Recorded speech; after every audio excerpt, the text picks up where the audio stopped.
मैं किसानों से कह रहा हूं, अगर आप आज नहीं खड़े हुए तो फिर आप कभी नहीं खड़े हो पाओगे और हम सब आपके साथ हैं। एक तरफ किसान नेता सरकार के सुलह के प्रस्ताव को ठुकराने का ऐलान कर रहे थे, ठीक उसी वक्त विपक्षी नेता किसान आंदोलन और कृषि कानून से जुड़े मुद्दे पर राष्ट्रपति के सामने गुहार लगा रहे थे। विपक्षी नेताओं की राष्ट्रपति से मुलाकात कल ही तय हो गई थी। कोरोना के खतरे को देखते हुए राष्ट्रपति भवन से 5 नेताओं को ही मुलाकात की इजाजत दी गई थी। लिहाजा राहुल गांधी, शरद पवार, सीताराम येचुरी, डी राजा और डीएमके नेता टीकेएस इलागोवन ने विपक्ष की अगुवाई की। 5 अलग अलग राजनीतिक दलों के नुमाइंदे पहुंचे राष्ट्रपति से मुलाकात के लिए, लेकिन 20 राजनीतिक दलों का समर्थन का दावा साथ लेकर आए और सीधे तौर पर राष्ट्रपति से गुहार एक ही कि सरकार से यह कहा जाए कि किसानों की मांग के प्रति वो नरम पड़े।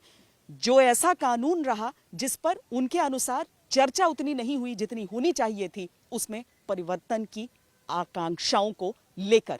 लेकिन इसके साथ ही एक बड़ा सवाल यह खड़ा हो जाता है कि चूंकि किसानों ने सरकार की मांग को खारिज कर दिया है, प्रस्ताव को खारिज कर दिया है, तो आने वाले दिनों में किसानों के उस आंदोलन में राजनीति की भूमिका क्या होने वाली है।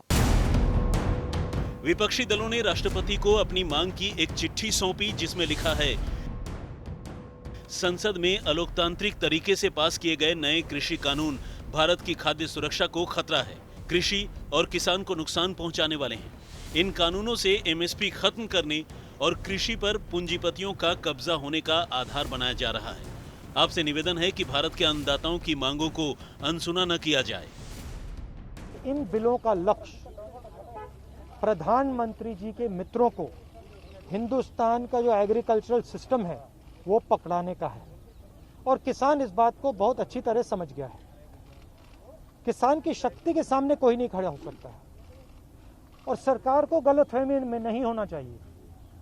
सरकार को ये नहीं सोचना चाहिए कि किसान हट जाएंगे, डर जाएंगे। किसान, हिंदुस्तान का किसान डरेगा नहीं, हटेगा नहीं जब तक ये बिल रद्द नहीं कर दिया जाए। सरकार बार बार दावा कर रही है कि आज किसानों के नाम पर विरोध की आवाज उठाने वाली पार्टियां अपनी सरकार के दौर में इन्हीं सुधारों की वकालत कर रही थी, लेकिन विपक्ष तमाम आरोपों को दरकिनार कर सरकार को कटघरे में खड़ा कर रहा है। राजनीति का मिजाज यही है, मुद्दे वक्त के साथ बनते और बदलते हैं।